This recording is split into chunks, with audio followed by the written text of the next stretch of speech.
Hello दोस्तों, Marvel cinematic universe के इतिहास का सबसे बड़ा धमाका हो चुका है। सैन डिएगो कॉमिक कॉन के एक सीक्रेट सेशन में एवेंजर्स डूम्सडे का पहला टीजर ट्रेलर दिखाया गया है। ये फुटेज अभी तक पब्लिक नहीं हुआ है, लेकिन वहां बैठे लोगों ने जो लीक्स देखे हैं वो सुन के आपको गूज़बम्स आ जाएंगे। आज हम बात करेंगे आरडीजे के doctor Doom accent, captain America की अनएक्सपेक्टेड एंट्री और एक ऐसी नई टेक्नोलॉजी जो आईमैक्स को टक्कर देने वाली है। वीडियो एंड तक देखना, क्योंकि क्लाइमैक्स वाला सीन सुन के आपको मजा ही तो आ जाएगा। सबसे पहले बात करते हैं रूसो ब्रदर्स की। जो रूसो ने कंफर्म किया है कि डूम्सडे का सीधा कनेक्शन एवेंजर्स एंड गेम से है। अब आप सोच रहे होंगे कि 7 साल पुरानी मूवी का कनेक्शन अब क्यों? तो दोस्तों, इसी वजह से तो मार्वल एंड गेम को थिएटर्स में री रिलीज कर रहे हैं। लेकिन ये नॉर्मल री रिलीज नहीं है। रूमर्स है कि इस बार मूवी में 15 से 20 मिनट का नया फुटेज और एक नया पोस्ट क्रेडिट सीन ऐड किया जाएगा। ये सीन दिखाएगा कि जब आयरन मैन ने स्नैप किया तब मल्टीवर्स में डॉक्टर डूम का जन्म कैसे हुआ। बेसिकली अगर हम ध्यान दें तो मार्वल कभी भी मूवीज री रिलीज नहीं करता, और अगर कर रहा है तो समझ लो कुछ बहुत बड़ा प्लॉट पॉइंट मिस हो रहा है हमसे।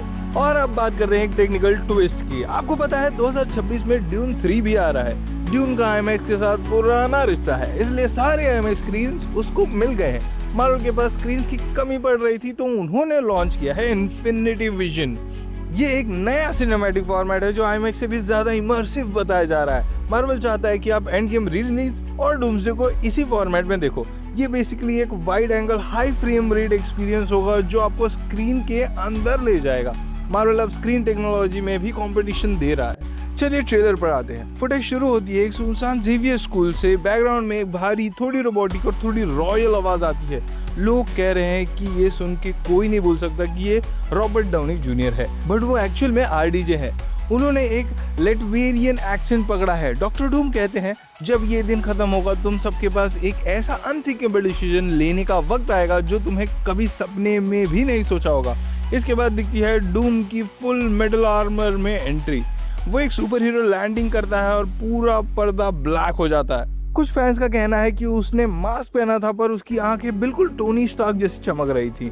ट्रेलर आगे बढ़ता है और हमें नया एवेंजर्स टावर दिखता है, वही टावर जो थंडरबोल्ट्स में रिवील हुआ था। यहाँ सैम विल्सन, शैंग-ची और फैंटास्टिक फोर की मीटिंग चल रही है। फिर सीन शिफ्ट होता है समुंदर की तरफ। नमोर अपने ट्राइडेंट से पूरे ओशन को 2 हिस्सों में फाड़ देता है, बिल्कुल प्रोफेट मोसेस की तरह। ये वही जगह है जहाँ वकांडा की आर्मी और नमोर की आर्मी एक साथ खड़ी है। थॉर पीछे से कहता है कि अपनी छोटी लड़ाइयाँ भूल जाओ, क्योंकि ये खतरा हमारे दुश्मनों से भी ज्यादा शक्तिशाली है। अब आता है ट्रेलर का सबसे आइकॉनिक पार्ट। तबाही का माहौल है। थॉर एंड डॉक्टर डूम आमने सामने है। थॉर पूरी बिजली के साथ स्टॉर्मब्रेकर से अटैक करता है, लेकिन डूम सिर्फ अपनी 2 उंगलियों से स्टॉर्मब्रेकर को रोक लेता है और डॉज कर देता है। थॉर हार रहा होता है, तभी पीछे से एक पुरानी फेमिलियर आवाज आती है, हे पाल। स्क्रीन्स घूमती हैं और हमें दिखता है स्टीव रॉजर्स। लेकिन ये एंड गेम वाला कैप नहीं, ये इन्फिनिटी वॉर वाला बियर्डेड लुक है और उसके हाथ में है म्योनिर। ये देखकर पूरा हॉल चीखने लगा। दोस्तों, अगर ये लीक सच है तो एवेंजर्स डूम्सडे सारे रिकॉर्ड तोड़ देगी। आपको क्या लगता है, क्या स्टीव रॉजर्स और थॉर मिलकर डूम को रोक पाएंगे? कमेंट्स में अपनी थियरीज बताओ और चैनल को सब्सक्राइब करो, क्योंकि जैसे ही ट्रेलर पब्लिक होगा सबसे पहला ब्रेकडाउन आपको ब्लैक एंड ब्राउन पे मिलेगा। तो मिलते हैं नेक्स्ट वीडियो में, तब तक के लिए टेक केयर।